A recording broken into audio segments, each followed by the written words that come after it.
নবীজি সাল্লাল্লাহু আলাইহি সাল্লামের দুইজন আপনজন ইন্তেকাল করছে। একজন হলো চাচা আবু তালেব, আরেকজন হলো নবীজির স্ত্রী আম্মাজান খাদিজা রাদিয়াল্লাহু তাআলা আনহা।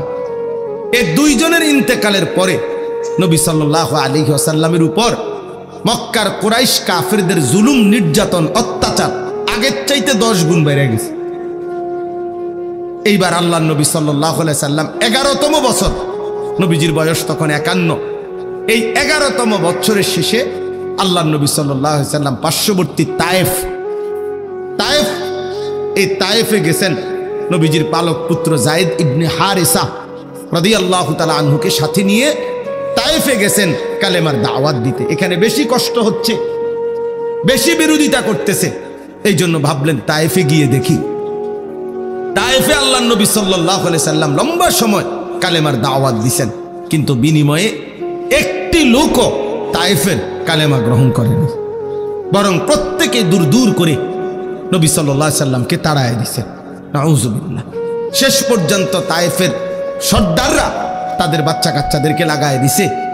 নাউজুবিল্লাহ। এই লোকটা পাগল, যত পারো পাথর মেরে তারে আমাদের তায়েফের সীমানার থেকে বের করে দাও। ছেলেরা অঝরে পাথর মারছে। পাথর মারতে মারতে আল্লাহর নবী সাল্লাল্লাহু আলাইহি সাল্লাম পাথরের আঘাতে রক্তাক্ত হয়ে তায়েফের ময়দান থেকে বের হয়ে গেছেন। তায়েফের সীমানার থেকে যখন বের হইছে, এত বেশি পাথরের আঘাত, আল্লাহর কসম বাফ, আল্লাহর নবী সাল্লাল্লাহু আলাইহি সাল্লাম হযরত যায়েদ বলেন, নবীজির পবিত্র জুতা মুবারক এবং পায়ের তালু রক্তে জমাট বাইদা এভাবে আটকায় গেছে যে আমি জুতা খুলতে পারতেছিলাম না। হযরত যায়েদ বলেন, আমি আমার শরীরের মধ্যে নবীকে জড়ায়া ধইরা নবীজির রক্ত মুবারক আমার গায়ে মাখতে লাগলাম, আর আমি চোখের পানি ফেলতেছিলাম যে ইয়া রাসূলুল্লাহ, ওই জাতির কি হবে যে জাতি তাদের নবীকে এইভাবে রক্ত ঝরিয়েছে, এইভাবে রক্ত ঝরিয়েছে। আল্লাহর নবী সাল্লাল্লাহু আলাইহি সাল্লাম এই রক্ত মাখা দেহ নিয়ে তায়েফের সীমানা থেকে বের হয়ে নাখলা একটি জায়গায়, একটি খেজুর এবং আঙ্গুরের বাগানে আশ্রয় নিছে। এইখানে আশ্রয় নিয়া আল্লাহর নবী সাল্লাল্লাহু আলাইহি ওয়াসাল্লাম যখন রক্ত মাখা এই দেহ নিয়ে বসছেন, তখন নবী সাল্লাল্লাহু আলাইহি সাল্লাম রাত্রি গভীরে ওই দিন এই রক্তাক্ত দেহ শরীর নিয়া রাত্রিবেলা খুব কাঁদছেন নবীজি। কিতাবের মধ্যে আছে কাঁদতে কাঁদতে নবী আল্লাহ তাআলার কাছে দোয়া করছেন, লম্বা একটা দোয়া করছেন। অনেক বড় দোয়া আছে হাদিসের কিতাবে। এই দোয়ার মধ্যে একটা কথা আছে, আল্লাহর নবী সাল্লাল্লাহু আলাইহি সাল্লাম চোখের পানি ফেলতে ফেলতে মনের আবেগে আল্লাহ পাককে বললেন, ইলা মান তাকিলনি, আয় মাওলা, কার কাছে আমারে পাঠাইলেন, কার কাছে পাঠাইলেন? এ কেমন উম্মতের কাছে পাঠাইলেন যে তাদের নবীকে এইভাবে পাথর মারে? আমি তাদেরকে আপনার দিকে ডাকলাম আর তারা আমারে এইভাবে পাথর মারলো, এইভাবে পাথর মারলো। আল্লাহর নবী সাল্লাল্লাহু আলাইহি সাল্লাম বললেন, মাওলা, আমারে কি কোনো অপরিচিত লোকদের কাছে পাঠাইলেন, আমার উম্মতের কাছে না, নাকি অন্যের কাছে পাঠাইলেন? আবার বললেন, মাওলা, আমারে কি কোনো দুশমনের কাছে পাঠাইলেন, যাদের উপরে আমার কোনো ক্ষমতাই কার্যকর হলো না, আমার কোনো কথাই প্রভাব ফেললো না? এরকম অনেক কথা বলছেন নবীজি, লম্বা মনের আবেগ এগুলো বলছে। মজার একটা কথা শুনেন, আমার এটা বলার উদ্দেশ্য হলো শিক্ষণীয় একটা বিষয় আমাদের জন্য, যে এই কথাগুলো বলে, ওই যে আমি একটা কথা বলছি যে আমরা বলেই যাব, আল্লাহর কথা বলেই যাব, আমরা বিদআতের বিরুদ্ধে বলেই যাব, আমরা গুমরাহির বিরুদ্ধে বলেই যাব। এই যে একটা কথা আছে, এইখানে নবীজি একটা কথা বলছে রাত্রি গভীরে, মাওলা, আমি আপনার কাছে আমার মনের আবেগে এগুলো বললাম, তবে আমার একটা কথা মাওলা, আপনার কাছে আমি শুধু এতটুকু আবদার করি, ইনলাম তাকুন আলাইয়া গাদাবুন ফালা উবালি। এই কথাইটা নবী বলছে, আয় মাওলা, শুধু এতটুকু বলেন যে আপনি আমার উপরে নারাজ হন নাই, আপনি আমার উপরে রাগ করেন নাই। যদি বলেন আপনি নারাজ না, ফালা উবালি, অতএব আমি আর কোনো কিছুতে পরোয়া করি না। এবার আমার পক্ষে কে বিপক্ষে কে, গ্রহণ করলো কয়জন, বিরোধিতা করলো কয়জন, পাথর মারলো কয়জন, আদর করলো কয়জন, এটা আর আমার দেখার বিষয় না। আমার দেখার বিষয় হলো আপনি অসন্তুষ্ট কিনা। যদি বলেন আপনি অসন্তুষ্ট না, ফালা উবালি, আমি আর কোনো পরোয়া করি না। আপনি খুশি আমার চলবে, আপনি রাজি থাকলেই চলবে। আল্লাহ তাআলা গ্রহণ করা এটা বড় বিষয়।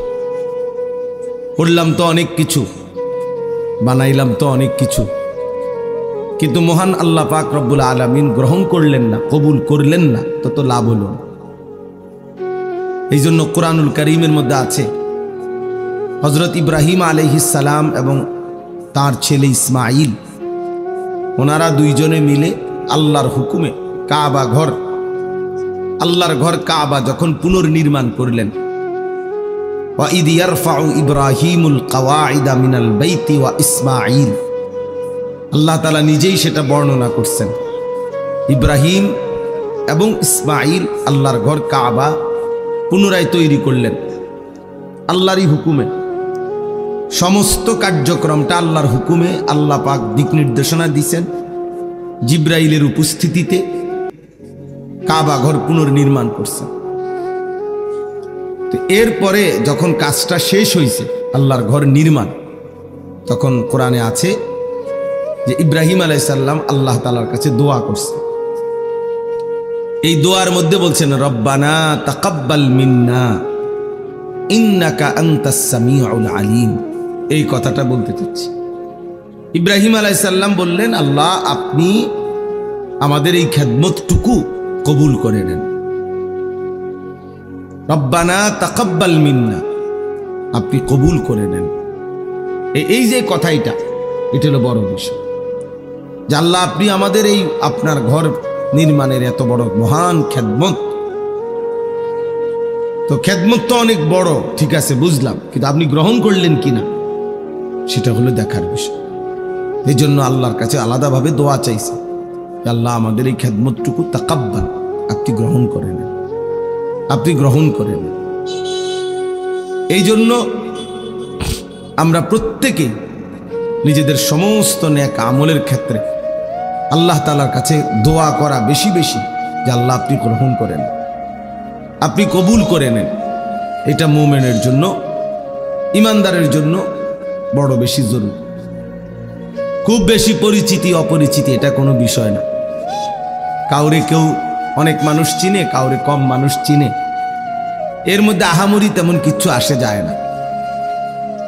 একজন মনে করেন 10,000 মানুষের সামনে বয়ান করলো, আরেকজন 10 জনের সামনে, কোনোটাই সফলতা ব্যর্থতার কিছু নেই। 10,000 শ্রোতা হইলে উনি সফল, 10 জন হলে উনি ব্যর্থ, এমন কিছু না। কোরআন সুন্নাহ ইসলামের দৃষ্টিতে এটা কোনো বিষয় না। ইসলামের দৃষ্টিতে মূল বিষয় হলো আল্লাহ তাআলা গ্রহণ করা, আল্লাহ তাআলা কবুল করা। 10,000 মানুষ 10 লাখ মানুষের সামনে বলল, কিন্তু মহান আল্লাহ পাক কবুল করলেন না, তো কোনো লাভ নেই। আবার 10 জনকে বলছে, একজনকে বলছে, আল্লাহ তাআলা গ্রহণ করে নিয়েছেন, সেটা বহুতই দাম, সেটা বহুতই উঁচা খেদমত। এই জন্য পরিচিতি অপরিচিতি জনপ্রিয়তা এগুলো কোনো বিষয় না, বিষয় হলো আল্লাহ তাআলা গ্রহণ করা। কোরআন শরীফে মনে করেন 25 জন নবী রাসূলের নাম আছে, 25 জন। কতজন? তো নবী রাসূল কি মোট 25 জন? তো বাকিদের নাম কি? পৃথিবীর অন্যান্য কিতাবের মধ্যেও এই নবীদের নাম নাই। আরো নয়তো শতখানিক মিলাইলেও কষ্ট হবে। সব মিলাইয়া 100-200 নবীর নাম খুঁজে বের করা কঠিন হবে। তো মনে করেন 100 নলে 200-300 পাইল নাম, তো নবী রাসূল কি 300? তো 1,24,000, 2,24,000 নবী রাসূল, কিংবা তার চাইতে বেশি কম হতে পারে। তো এই লক্ষের চাইতে বেশি নবী এবং রাসূলের নাম পৃথিবীর কারো কাছে জানা নাই, কোনো কিতাবে নাই, উল্লেখ নাই। তো ওনারা ব্যর্থ, কি বলেন? এইটা আমি বুঝাইতে চাই, এটা কোনো বিষয় না। আল্লাহ তাআলা নবী সাল্লাল্লাহু আলাইহি সাল্লামকে হজ করতে বলছেন। তো নবীজি যখন হজ করছেন 10ম হিজরিতে বিদায় হজ, 1.25 লক্ষ সাহাবীর সামনে বিদায় হজ্জে এরকম ভাষণ দিয়েছেন আরাফাতের ময়দান। 1.25 লাখ কত? 1,25,000। তো পৃথিবীর কোন কিতাবে 10,000 সাহাবীর নামও নাই, 5,000 সাহাবীর নামও নাই। একেবারে বাড়ি চালান দিয়েও পাওয়া যাবে না। বুঝছেন নাই কথা? পাওয়া যাবে না। তাইলে অল্প কিছু সাহাবীর নামই আছে কিতাবের মধ্যে, তাহলে এই লক্ষের চাইতে বেশি সাহাবী যাদের নাম পৃথিবীর কোনো কিতাবে নাই, কেউ জানে না, তো ওনারা সবাই ব্যর্থ, এই কথাটা বুঝতেছে। এই জন্য আমাদের জীবনের কর্তব্য হলো আমরা এই কথা দিল থেকে ভাবা যে আল্লাহ গ্রহণ করা, আল্লাহ গ্রহণ করা, আল্লাহ গ্রহণ করা।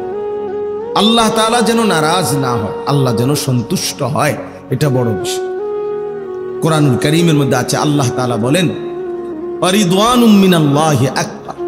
ভাই, যে কোনো লোক ঢুকতে যদি সবাই তাকায়, আপনারা যারা দেখতেছেন, তো এটা তো আপনি শেষ হইতো না। মনে করেন একজন একজন করে লোক ঢুকবো, আপনি চাইয়া থাকবেন, তো তাইলে লাভ হইল কি? তো একবারে রাস্তার দিয়ে দেখেন, যারা এখান থেকে কষ্ট করে দেখতে রাস্তা, ওই লোকগুলা, আপনাদের তো কষ্ট হচ্ছে, আপনারা কষ্ট করে উঠে রোডে গিয়া চান কেডা কেডা, তাহলে ভালো বুঝবে। তো আল্লাহ তাআলা বলেন ওয়ারিদওয়ানুম মিনাল্লাহি আকবার, এই যে কোরআনের আয়াত, আল্লাহ তাআলা বলেন আল্লাহর সন্তুষ্টি এটাই হচ্ছে আকবার, সবচেয়ে বড় বিষয়। তাহলে সবচেয়ে বড় বিষয় কি? আল্লাহ পাকের, বলেন না, আল্লাহ পাকের সন্তুষ্টি। সন্তুষ্টি, আল্লাহর সন্তুষ্টি। হাদিসের মধ্যে আছে নবী সাল্লাল্লাহু আলাইহি সাল্লাম দোয়া করতেন, যেটা আপনারা শুনছেন, বহু রমজান মাস পুরাটা নবী দোয়া করতেন, আল্লাহুম্মা ইন্নী আসআলুকা রিদাকা ওয়াল জান্নাহ ওয়া আউযু বিকা মিন গাদাবিকা ওয়া মিনান নার। আয় আল্লাহ, আমি আপনার কাছে আপনার সন্তুষ্টি এবং জান্নাত চাই, এবং আপনার অসন্তুষ্টি এবং জাহান্নাম থেকে পানাহ চাই। তাহলে নবী সাল্লাল্লাহু আলাইহি সাল্লাম আল্লাহ তাআলার সন্তুষ্টি চাইতেন, রিদাকা, রিদা, সন্তুষ্টি। কোরআন শরীফে আছে আল্লাহ তাআলা হাসরের ময়দানে নেককার, ঈমানদার, প্রিয় বান্দা যারা পবিত্র আত্মার অধিকারী, তাদেরকে ডাক দিবেন, ইয়া আইয়াতুহান নাফসুল মুতমাইন্নাহ, হে আমার পবিত্র আত্মার অধিকারী বান্দাগণ, ইরজিই ইলা রাব্বিক, তোমরা তোমাদের রব মহান আল্লাহ কাছে, পাকের কাছে ফিরে আসো। কোন অবস্থায়? রাদিয়াতাম মারদিয়া, এই অবস্থায় যে তোমরা আল্লাহর উপরে রাজি, আল্লাহও তোমাদের উপরে রাজি। তাইলে মুমিনের সবচেয়ে বড় সৌভাগ্য যেদিন আল্লাহ তাকে বলবে রাদিয়াতাম মারদিয়া, যেদিন আল্লাহ বলবে বান্দা আজ তুমিও আমার উপরে রাজি, আমিও তোমার উপরে রাজি। তো এটাই তার জীবনের সবচেয়ে বড় পাওয়া, এটাই তার জীবনের সবচেয়ে বড় পাওয়া, আল্লাহ তাআলার সন্তুষ্টি ঘোষণা হওয়া, সন্তুষ্টি ঘোষণা হওয়া। এই জন্য বাপ, মহান আল্লাহ পাকের কাছে জীবনের ছোট বড় আমল কবুল হওয়া, এটা বড় বিষয়, এটা বড় বিষয়, এটা বড় বিষয়। আল্লাহ তাআলা আমাদের প্রত্যেককে আমাদের জিন্দেগীর সমস্ত নেক আমল আল্লাহ তাআলা যেন কবুল করে নেয়, বলেন আমিন।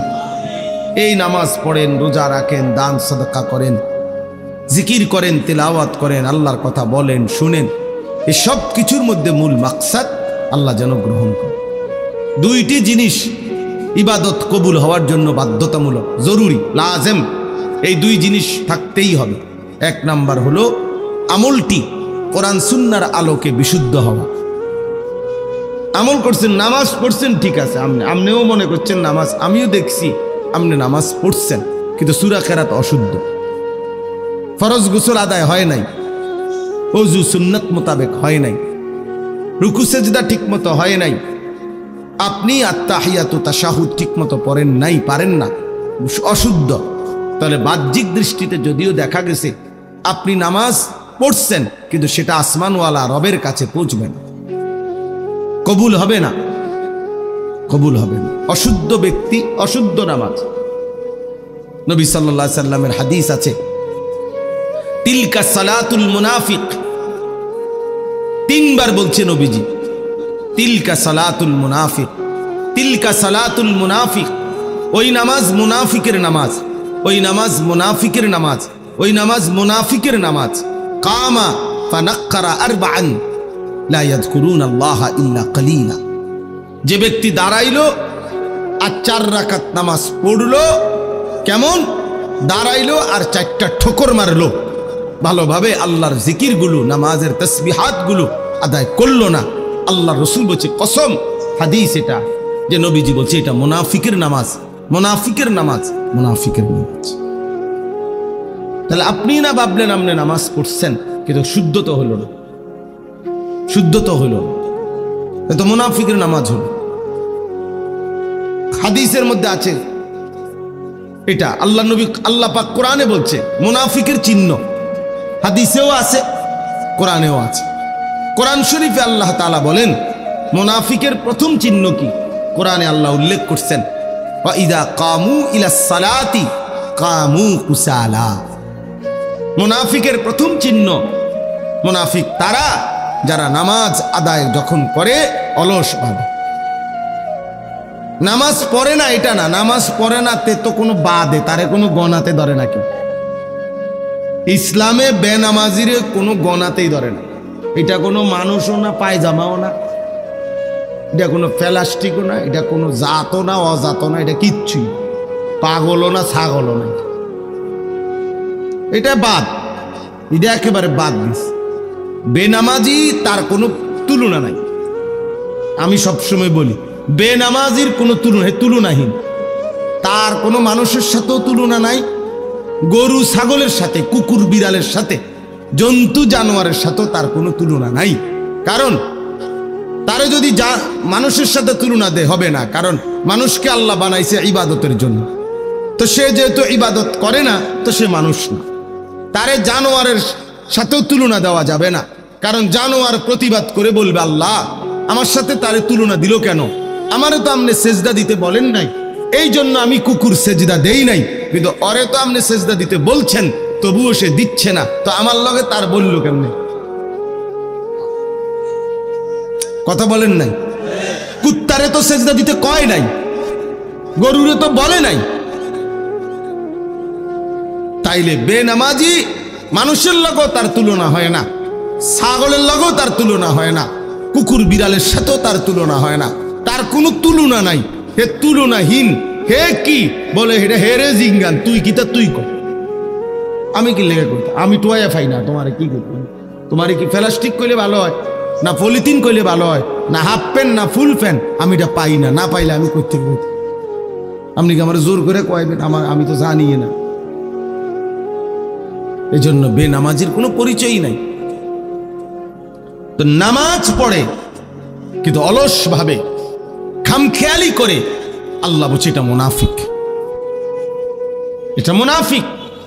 তাহলে চিন্তা করে দেখেন, চিন্তা করে দেখেন। তাহলে এই জন্য বললাম, কোরআন শরীফ আছে ফাখালাফা মিন বাদিহিম খালফুন আদাউস সালাহ ওয়াত্তাবাউশ শাহাওয়াত ফাসাউফা ইয়ালকাউনা গাইয়া। আল্লাহ বলেন একদল উত্তরসূরি হবে যুগে যুগে নিকৃষ্ট, একদল প্রজন্ম হবে যুগে যুগে নিকৃষ্ট প্রজন্ম। প্রত্যেক যুগে কিছু জেনারেশন এমন হবে যারা নিকৃষ্ট জেনারেশন। তারা কারা? যাদের দুইটা অভ্যাস, এক আদাউস সালাহ, তারা প্রতিনিয়ত তাদের নামাজকে নষ্ট করে দেয়। এখানেও নামাজ পড়ে না এটা না, তাফসীরে মাআরিফুল কোরআন এটার ব্যাখ্যা আছে। নামাজের যত হুকুম আহকাম এগুলো যথাযথভাবে আদায় করে না, আদায় করে না, এটাকেই বলে নামাজকে নষ্ট করে দেয়। ওয়াত্তাবাউশ শাহাওয়াত, এবং নিজের মনের ইচ্ছা মতো চাহিদা মতো চলে, নিজের মনে যা চায়, শাহওয়াত মনের কামনা বাসনা, মনের ইচ্ছা আকাঙ্ক্ষাকেই শুধু অনুসরণ করে। আল্লাহ বলেন এমন নিকৃষ্ট প্রজন্ম, প্রত্যেক যুগের এই নিকৃষ্ট মানুষগুলোকে আমি আল্লাহ জাহান্নামের সবচেয়ে নিকৃষ্ট গর্ত, সবচেয়ে বেশি আযাবের গর্তের নাম হলো গাই, এই গাই নামক গুহার মধ্যে, গর্তের মধ্যে জাহান্নামে তারে ছুঁড়ে মারবে। ফাসাউফা ইয়ালকাউনা গাইয়া। তাইলে আল্লাহ তাআলা বলছেন বাপ, যে নামাজ নষ্ট করে, সুন্দরভাবে নামাজ পড়ে না, সে নিকৃষ্ট জেনারেশন। কোন রকম বললে হইতো না, আমরা আমাদের দেশের সাধারণ আও মাইতো না চাই হুজুর আমরা কোনো আপনার লগে ফাইতাম না, আপনার গো মতো কোনো রকমে আল্লাহ বিল্লাহ করে কুদুর কবরে না যাও কা। আপনার কে বলছে কোনো রকমে কবরে যাইতে? আপনার কোনো রকমে দুনিয়ার থাকেন আরো দুগা আপেল খাইতেন পারেন, কোন রকমে দুনিয়ায় থাকেন আরো 2 খিলি পান খাইতেন পারবেন। কান কোন রকমে চেষ্টা করে টাঙ্গাইয়া থুয়ে রাখতো কনফলাইন যে কোন রকমে দুনিয়াতে রাখিস, আমার কবরে দিস না। কবরে কোন রকম যাইতে বলে নাই, আপনি বললে হবো নাকি? কবরে বলছে পূর্ণ ইমানদার হইয়া যাইতে, কবরে বলছে পূর্ণ মুসলমান হয়ে যেতে, কোন রকম যাইতে বলছে আপনার মিয়া। তা আপনি দিকন কোন রকমে আল্লাহ বিল্লাহ করে কবরে যাইতে লেগেছে, কোন রকমে যাবেন কেন? আল্লাহ বিল্লাহ কোন রকমে করবেন কেন? আল্লাহ তো আল্লাহই, এটা আবার কোন রকম কি? এই জন্য এটা বললাম আর কি, অনেক আয়াত দিয়া দলিল দেওয়া যাবে, যেখানে কথা বোঝারে উদ্দেশ্য কোন আমল কবুল হওয়ার জন্য কোরআন সুন্নাহ মতে বিশুদ্ধ হইতে হবে। যেমন একটা উদাহরণ দিলাম, নামাজ। অসংখ্য মুসল্লি আপনারা নামাজ পড়েন খামখেয়ালি, ঠিক মতো রুকু সেজদা উজু গোসল হয় না। 4 রাকাত সুন্নত নামাজ পড়ে 1 মিনিটও লাগে না, 1.5 মিনিটও লাগে না। 100টা দানার তাসবিহ পড়ে 33 34 বার, হায় হায় 1 মিনিটও লাগে না। কি দ্রুত পড়ে ফেল, সুবহানাল্লাহ সুবহানাল্লাহ সুবহানাল্লাহ সুবহানাল্লাহ সুবহানাল্লাহ, এত দ্রুত। এগুলো এমন করেন কেন? আপনি কি কোনো কামে যাবেন না চুরিত যাবেন? আপনার সমস্যা কি?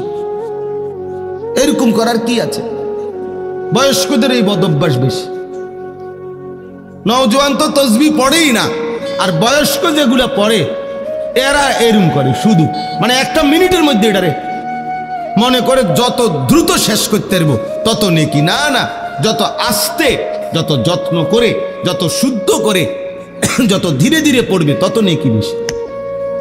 কোরআন হাদিসে আছে কিয়ামতের দিন, এ ভাই এই লাইট এটা নেবেন, এই লাইট, এই বেটা অপদার্থ কথা। এই আল্লাহ তাআলা বলেন, হাদিসে আছে আল্লাহ তাআলা বলবেন কিয়ামতের দিন, ইকরা ওয়ারাত্তিল ইকরা ওয়ারতাকি ইউকালু লিসাহিবিল কোরআন। আল্লাহর কোরআন যারা পড়তো নিয়মিত, কোরআন যারা পড়েছে, মুখস্থ করেছে, কোরআন যারা জীবনভর আগলাইয়া রাখছে, তাদেরকে আল্লাহ বলবেন ইকরা ওয়ারতাকি, আমার বান্দা আজ হাসরের মাঠে কোরআন পড়ো আর জান্নাতের উপরের দিকে উঠতে থাকো। তবে ওয়ারাত্তিল কামা কুনতা তুরাত্তিলু ফিদ দুনিয়া, এভাবে পড়ো ধীরে ধীরে, তার তিলের সাথে, যেভাবে তুমি দুনিয়াতে আস্তে আস্তে ধীরে ধীরে সুন্দর করে পড়েছিলে আমারে খুশি করার জন্য, আজ এভাবে পড়ো। তো হাসরের ময়দানেও আল্লাহ চাইবেন কোরআন আস্তে পড়ো, যত্ন করে পড়ো, তার তিলের সাথে পড়ো। আপনি দিরা তাবাতি দাবিল হামতাবা মাগনান ওয়া কাসাব সাইজনান তারাবি উমরাতাম তারাতা ফি জিদি আবরুম মাসাদ আল্লাহু আকবার সুবহানাল্লাহ সামিআল্লাহু রাব্বানা লাকাল আল্লাহু লিকিতা দি নামাজ যদি মস্কারি না করলে, এগুলো মস্কারি না করলেন, এরকম নামাজ আপনাদের কে বললো? এটা আল্লাহ তাআলা তো বলছে এটা মুনাফিকের নামাজ, নবী তো বলছে এটা মুনাফিকের নামাজ, আল্লাহ তো বলছে আরে জাহান্নামে ছুঁড়ে মারবো আমি। এই জন্য বাপ 1 নাম্বার হলো শুদ্ধ হওয়া, শুদ্ধ হওয়া, বিশুদ্ধ হওয়া, বিশুদ্ধ হওয়া এটা জরুরি, বিশুদ্ধ হওয়া জরুরি। 2 নাম্বার হলো, এই কথাটা বলেই শেষ করছিলাম, এটা এই প্রসঙ্গটা, যে আল্লাহর কাছে কবুল হওয়ার জন্য 2 জিনিস জরুরি। 1 কি হওয়া? বিশুদ্ধ হওয়া। বলেন তো কি হওয়া? আবার বলে, কিসের আলোকে বিশুদ্ধ হবে? কোরআন সুন্নাহর আলোকে। কিসের আলোকে? হ্যাঁ, কোরআন সুন্নাহর আলোকে বিশুদ্ধ। আমার তো বড় সুন্দর লাগে না, আমনের তো সুন্দর লাগবে হইতো না, আমনের তো সুন্দর, অসুবিধা কি? না অসুবিধা আছে, কোরআন সুন্নাহর আলোকে হইতে হবে। আমনের থেকে সুন্দর লাগলে হবে না, আপনার থেকে সুন্দর লাগলে হবে না। রাসূলুল্লাহ সাল্লাল্লাহু আলাইহি ওয়াসাল্লামের সুন্নাহ এটার মাধ্যমে হইতে হবে।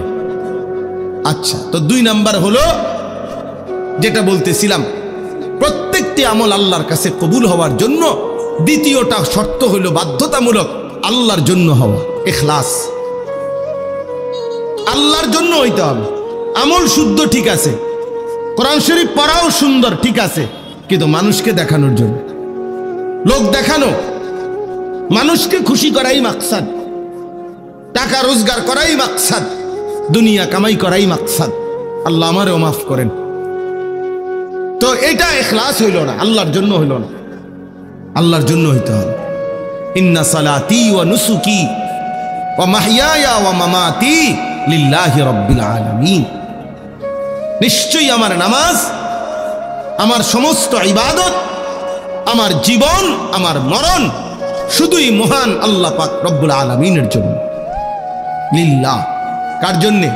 লিল্লাহ, আল্লাহর জন্য, আল্লাহর জন্য। ওয়ালিল্লাহি আলান নাসি হিজ্জুল বাইত মান ইসতাতা ইলাইহি সাবিলা। আল্লাহ নিজে বলছে তোমাদের সামর্থ্যবানদের উপরে আল্লাহর ঘরের হজ আল্লাহর জন্য ফরজ করা হলো। এই আল্লাহর জন্য। কার জন্যে? ওয়ালিল্লাহি, ওয়ালিল্লাহি, আল্লাহর জন্য। নবীজি বলছে মান আহাব্বা লিল্লাহ ওয়া আবগাদা লিল্লাহ ওয়া আ'তা লিল্লাহ ওয়া মানা লিল্লাহ। যে আল্লাহর জন্য কাউকে ভালোবাসলো, যে আল্লাহর জন্য কারো বিরোধিতা করলো, যে আল্লাহর জন্য কাউকে কিছু দান করলো, যে আল্লাহর জন্য কাউকে কিছু দিল না গুনার কাজে, যে আমার আল্লাহ নারাজ হবে, আমি এই গুনাহের কাজে তোমাকে দেব না। আল্লাহ রাসূল বলেন এই যে আল্লাহর জন্য করলো, লিল্লাহ লিল্লাহ লিল্লাহ, চারবার বলছে নবী শব্দটা। মান আহাব্বা লিল্লাহ ওয়া আবগাদা লিল্লাহ ওয়া আ'তা লিল্লাহ ওয়া মানা লিল্লাহ। আল্লাহর জন্য। লিল্লাহ মানে কি? ওই যে লিল্লাহ বোর্ডিং কোন, এই শব্দটা আর কি, লিল্লাহ, আল্লাহর জন্য। তো আল্লাহর জন্য করলো, ফাকাদ ইস্তাকমালাল ঈমান। নবী সাল্লাল্লাহু আলাইহি সাল্লাম বলেন তার ঈমান পূর্ণ হয়ে গেল, ঈমান পূর্ণ হলো, তার ঈমান পূর্ণ হলো। অতএব এটা জরুরি বিষয়। তাইলে আমি আপনাদের সামনে যেই প্রসঙ্গটা প্রথম শুরু করেছিলাম, কি ছিল ওটা? যে পরিচিতি অপরিচিতি। অনেক মানুষ চিনা অচেনা, এটা কোনো বিষয় না। এটা কি মূল বিষয়? না। মূল বিষয় কি? আল্লাহ গ্রহণ করা। আল্লাহর কাছে কি হওয়া বলেন না? কবুল হওয়া। আল্লাহর কাছে কি হওয়া বলেন? কবুল। আর আল্লাহর কাছে কোনো আমল কবুল হওয়ার জন্য কয়টি জিনিস জরুরি? দুইটি। এক নাম্বার, কোরআন সুন্নাহর আলোকে কি হওয়া? বিশুদ্ধ হওয়া। দুই নাম্বার, আল্লাহর সন্তুষ্টির জন্য হওয়া। ফালিয়ামাল আমালান সালিহা, এক আয়াতে আল্লাহ এটা বলে দিছে, ফামান কানা ইয়ারজু লিকা রাব্বিহি, আখিরাতে যারা তোমরা আল্লাহর সাক্ষাৎ চাও, জান্নাত চাও, তোমাদের দুইটা জিনিস খেয়াল রাখতে হবে। ফালিয়ামাল আমালান সালিহা, তার প্রতিটি আমল যেন হয় বিশুদ্ধ আমল। আর ওয়ালা ইউশরিক বিইবাদাতি রাব্বিহি আহাদা, আল্লাহর ইবাদতে আল্লাহর সাথে কাউকে শিরিক করা যাবে না, মিশানো যাবে না, শুধুই আল্লাহর জন্য করতে হবে। আল্লাহ বলেন এই দুই জিনিস ঠিক করে আইবা। এক, বিশুদ্ধ আমল। দুই, আমি আল্লাহর জন্যই শুধু আমল। তাহলে আমি আল্লাহ আমার দিদার জান্নাতে তোমাকে দান করব, আমি তোমাকে আমার সাক্ষাৎ দেব, আমি তোমাকে আমার সাক্ষাৎ দেব, তুমি আমাকে দেখবা। ইলা রব্বিহা নাদিরা। আল্লাহ কোরআনে বলছে বান্দা দুই চোখে আমি আল্লাহকে সচক্ষে দেখবে। সুবহানাল্লাহ, আল্লাহকে দেখবে। এই জন্য বাপ আমরা আমাদের আমল দেখেন, আমাদের কওমি উলামায়ে কেরাম, আপনাদেরকে বুঝার জন্য বলি বাবা, ঝগড়ার জন্য না। আমাদের এই কওমি মাদ্রাসার আলেমরা যুগ যুগ ধরে আমাদের এটা নীতি, আমরা কুফরের বিরুদ্ধে, শিরিকের বিরুদ্ধে, বিদআতের বিরুদ্ধে আমরা দিবানিশি বলি। আমাদের পূর্বপুরুষরাও বলেছেন, আমাদের আগে আমরাও বলি। আমরা বিশ্বাস করি যে কোরআন সুন্নাহর খিলাফ কোনো কাজ আখিরাতে কাঙ্ক্ষিত কোনো ফলাফল আনবে না, ফলাফল আনবে না। যত সুন্দরে লাগো, একের মানুষের ডুইলে ফেরা যাক, মানুষের একের কাইন্দা গইরে এলাক, শিক্ষার দোক মানুষ বলে যে না, মানুষ একের শিক্ষার মাথা আলগি দিয়ে লাইছে বা রাস্তা আলগি দিয়ে লাইছে, না, শিক্ষার দিলে হইতো না, মানুষ গইরাইলে হবে না, কোরআন সুন্নাহ মতো হইতে হবে, কোরআন সুন্নাহ মতো হইতে হবে। এইটা আমরা বলি। এই জন্য আমরা অসংখ্য বিষয়ের ক্ষেত্রে আমরা এটা বলি যে এটা শিরিক। আমরা অনেক আমলের ব্যাপারে বলি যেটা বিদআত, আর তখনই আমরা গালি শুনতে হয়। কিন্তু আমাদেরও সিদ্ধান্ত এটা, আমরা কিছু করার নাই। আপনি আমারে গাইলান নইলে কইনান, কিন্তু আমাকে তো বলতেই হবে। এটা আমাদের ইলমের জিম্মাদারি, এটা আমাদের ইলমের আমানত। কিছুই করার নাই আমাদের। বিশ্বাস করেন আসলেই কোনো উপায় নাই, কোনো উপায় নেই। যেটা সুন্নাত না, যেটা রাসূলুল্লাহ সাল্লাল্লাহু আলাইহি ওয়াসাল্লামের তরিকা না, যেটা সাহাবায়ে কেরামের তরিকা না, আমরা এটা বিদআত বলেই যাব। আপনি আমারে কি কইছেন গাল্লি দিয়া, এটা আমার শোনার দরকার। আপনি কোন আমারে ওহাবি, ওহাবির আব্বা, ওহাবির চাচা, ওহাবির শালা, ওহাবির দুলাভাই, ওহাবির খালু, ওহাবির দাদা, ওহাবির শাস্তো ভাই, ওহাবির বঞ্জামাই, তুই যেটা মনে করি কবে না, তুই বেটা তুই কবে না, আরো কিছু থাকলে কবে না, ওহাবির 14 গোষ্ঠী কবে না তুমি। অবশ্য আমার কইলে কোনো কিছু করার নাই ভাই, তুমি কইতারো, তুমি শিক্ষেরে যদি মাইকো নামাও, আমার পক্ষে আর কিছু করার নাই, কারণ আমি বলতেই হবে এটা বিদআত। এটা আমার ইলমের আমানত, এটা আমার ইলমের আমানত। আমাকে কোনো উপায় নেই স্যার। হুজুর যে যেটা করে মাইতেন না, যে যেমনে চলে চলতে দেন, ফেতনা করেন না। আমি অনেক জায়গায় বলছি, মিয়া যে যেমনি যেটা করে তার কাউরে কিছু না বলা, এটাই তো মূল ফেতনা। ফেতনাই তো এটা বেটা। ও কাউরে কিছু কইতো না, যে যেমনি যেটা করে। তো যে যেমনি যেটা করলে কোরআন শরীফের আর দরকার কি, রাসূলের আর দরকার কি, কোরআন সুন্নাহর আর দরকার কি? যে যেটা করে এটাই করুক। তাহলে কথা বুঝেন নাই কথাটা? হ্যাঁ, যে যেটা, কেউ পাঞ্জাবি এমনি বাও ফরবো, কেউ উল্টাইয়া ফরবো, তো অসুবিধা কি? কেউ গেঞ্জি মাথা দিয়ে লাগবে, অসুবিধা কি? যে যেটা করে আমার সমস্যা কি? এটা বুঝি কোনো কথা হইলো? যে যেটা করুক, চলতে দেন, ফেতনা করেন, এটা মুনি ফেতনা। আমি এক জায়গায় বিয়ে পড়াইতে গেছি, আমার পরিচিত জন বেটা, আমি বললাম এভাবে সুন্নাত তরিকার বিয়া, হেইতে স্যুট পরা, টাই পরা, কোট পরা। হে কয় হুজুর এখন এই সমস্ত বিষয় নতুন করে বলিয়া ঝামেলা করতেন যাইয়েন না, যেটা চলতেছে এভাবে চলতে দেন। পরে আমি বললাম দেখেন, এটা তো অবশ্যই যুক্তিসঙ্গত কথা, যেহেতু আমারটা এখন ঝামেলা লাগতেছে আপনার কাছে, মেহেরবানি করে বিয়েটা আপনি পড়াইলেই ভালো হয়। আমি আলহামদুলিল্লাহ ভাত খাইছি, ভাতের বুঝ হইয়া গেছে আমার। হ্যাঁ, আমি ওই সময় খানা খাইয়া লাইছি আর কি, আল্লাহ দয়া করছে আমি ভাত খাইয়া লাইছি। তাই বলে আমার খানার বুঝ হইছে ভাই, আমার কোনো আপত্তি নাই, আমিও ঝামেলা করতে চাই না। আমি তোলে যাই, আমনে কম, আমরা কি আর এটা পারি নিয়ে যাই। তাই আমি বললাম আপনি পণ্ডিতি করলেন কি বিষয়ের উপরে? আপনি চিনছেন না মানুষ? হ্যাঁ, পাগলামি সব জায়গায় আছেন, চালাকি সব জায়গায় মাতবুরি করতে নাইছেন। তাহলে সে কিছুই জানো না, তুমি মূর্খ বেটা। তুমি বলতে আসো যেটা চলতে সেটা চলতে দেন, তো এটা নি ঠিক নাকি কোরআন সুন্নাহ পেশ করা এটা সঠিক? এই জন্য এটা জরুরি বিষয়। আমরা উলামায়ে দেওবন্দ আমাদের ইলমের আমানত মনে করি। আমাদের পূর্বপুরুষরাও অসংখ্য মানুষের যতজন যতভাবে বিরোধিতা করছে, আমাদের আসলাফ ও আকাবির কোনোদিন পরোয়া করে নাই। নতুন আমাদের বর্তমান উলামা, ওনারাও পরোয়া করে না। আগামীতেও আমাদের সন্তানরা ইনশাআল্লাহ অন্যায়ের বিরুদ্ধে, কুফরের বিরুদ্ধে, শিরকের বিরুদ্ধে, বিদআতের বিরুদ্ধে আমরা বলেই যাব, বলেই যাব, বলেই যাব, বলেই যাব ইনশাআল্লাহ। ঘরের শত্রু যদি, ঘরের কেউ যদি দুশ্মনী করে, ইসলাম বিরোধী করে, আমরা তার বিরুদ্ধেও বলি, বাইরের কেউ করলো তার বিরুদ্ধে বলি। আমরা এই জন্য আমরা কাউকে, উলামায়ে দেওবন্দ কোন ভ্রান্ত, কোন গোমরাহকে ছাড়ে না। এটা উলামায়ে দেওবন্দের আজীবনের রক্তে মেশা বৈশিষ্ট্য। এই জন্য আমরা সাদ নামের ওই ভণ্ডকেও ছাড়ি নাই। আমরা, সে আমাদের কওমি মাদ্রাসার লেবাস ধরে, দেওবন্দি পোশাকের লেবাস ধরে, দেওবন্দি ধারার মধ্যে উলামায়ে কেরাম থেকে বিচ্ছিন্ন করার জন্য গোমরা, এই গোমরা ব্যক্তিটা সাদ নামের দিল্লির এই গোমরা ভ্রান্ত ব্যক্তিটা তার কিছু অনুসারী দিয়ে উম্মতের মধ্যে বিভ্রান্তি ছড়াচ্ছে, আলেমদের থেকে উম্মতকে বিচ্যুত করার চেষ্টা করছে। আলহামদুলিল্লাহ, উলামায়ে দেওবন্দের ইলমের আমানত এটা, ঐতিহ্য এটা, আমরা তার বিরুদ্ধে প্রতিবাদের সাথে বলেই যাচ্ছি, বলেই যাব ইনশাআল্লাহ। এটা আমরা বলবোই, সাদ ভণ্ড, সাত ভণ্ড। সে উম্মতকে ধোঁকা দিচ্ছে, জাতিকে ধোঁকা দিচ্ছে। অতএব এটা আমাদের আমানত, আমরা এছাড়া আমাদের কোনো বিকল্প সুরত নাই।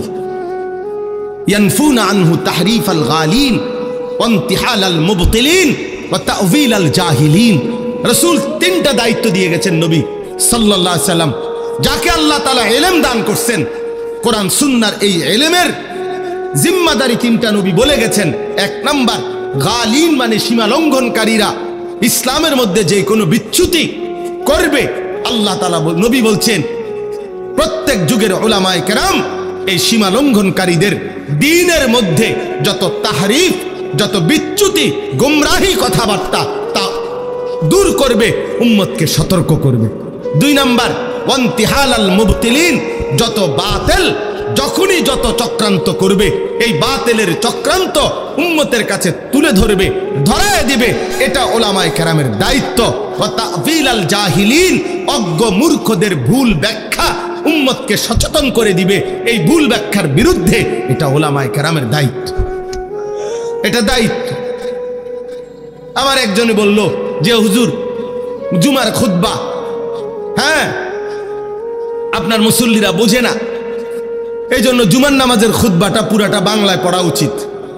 অনেক পণ্ডিতরা চালুও করছে অনেক জায়গায়, পুরা খুতবা বাংলা বাংলা বলে, অর্থাৎ ওই যে দাঁড়াইয়া যে দুটা খুতবা পড়ে এইটাই বাংলা পড়তে হবে, এটা বোঝে না বেশি। তা আমি বললাম যে এটা কি ইনসাফের কথা হইল নি, যে বাংলা আরবিটা বোঝে না এই জন্য বাংলায় খুতবা পড়তে হবে কেন? বরং আপনি এর উল্টোটা প্রচার করেন, আপনি যেটা উল্টা করলেন এটা না, বরং উম্মত যেন খুতবা শুনতে তার আরবি লাগেই, তাহলে উম্মতের প্রতিটা মুসলমানকে আরবি শিখার প্রতি আরো আগের চাইতে 100 গুণ বেশি উৎসাহিত করেন। কথা বোঝেন নাই? এটাই না আপনি কইবেন মি, আপনি এমনি এমনি না কইবেন, এমনি কনকা হেইতে এটা বোঝে না দেখে বাংলা করতে কি লেগা, না বাংলা করবো কি লেগা, তুই আরবি শিখবি বেটা, আরবি শিখবে বেটা। কানাডা যাইতে কানাডার ভাষা শিখা যায়, চায়না গেলে চায়নার ভাষা শিখতে পারে, জাপানি ভাষার প্রশিক্ষণ বাংলাদেশে সেন্টার আছে, চাইনিজ ভাষা শিক্ষার বাংলাদেশে সেন্টার আছে, কানাডার ভাষা শিক্ষার সেন্টার আছে, ইংরেজি স্পোকেনের শিক্ষার ট্রেনিং এর সেন্টার আছে, আইএলটিএস সব কিছু, ইউরোপের ইংরেজি শিখবার জন্য, ব্রিটিশ উচ্চারণ ইংলিশ শিখার জন্য হাজার হাজার প্রতিষ্ঠান আছে। তাহলে দুনিয়ার প্রয়োজনে, চাকরির জন্য, টাকা রোজগারের জন্য যদি ভিন্ন ভাষা শিখা যায়, আসমানের জন্য, আখিরাতের জন্য, জান্নাতের জন্য, পরকালের মুক্তির জন্য আরবি ভাষা শিখবা না কেন? বলে কেন শিখবা না?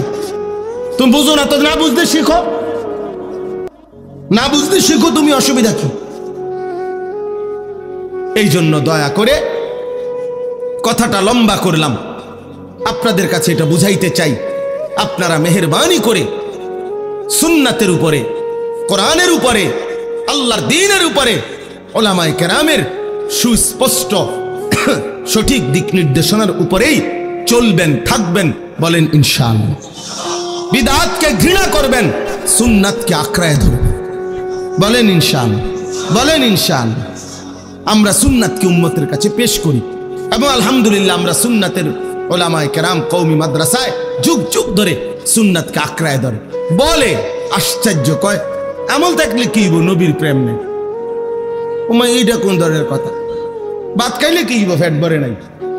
দেবো যেটা কত হইলো, ভাত খাইলে কিলে ফ্যাট ভরতো না, আমল করে, নবীর বলে প্রেম নাই। তো নবীর একেবারে স্পষ্ট করে দিছে। কিছু এই ষড়যন্ত্রকারীরা, ছদ্মবেশীরা আজকে উম্মতকে বুঝাইছে যে রাসূলুল্লাহ সাল্লাল্লাহু আলাইহি সাল্লামের প্রেম, নবীর ভালোবাসা অনুসরণ কোনো মুখ্য বিষয় না। তুমি সারা দিন কইবা নবীরে ভালোবাসি ভালোবাসি ভালোবাসি, এটা মুখে যত উচ্চারণ করবা, এবার চেহারায়, সুরতে, চলনে বলনে, আচরণে, উচ্চারণে, লেনদেনে, ঘরে পরিবারে, স্ত্রী সন্তানের জীবনে রাসূলুল্লাহর সুন্নাতের কোনো নমুনা না থাকলেও তুমি মুখে বললেই হবে নবীকে ভালোবাসো না। আল্লাহর কসম আমরা এটা বিশ্বাস করি না। এটা ধোঁকা, ধোঁকা, ধোঁকা ছাড়া আর কিচ্ছু নাই।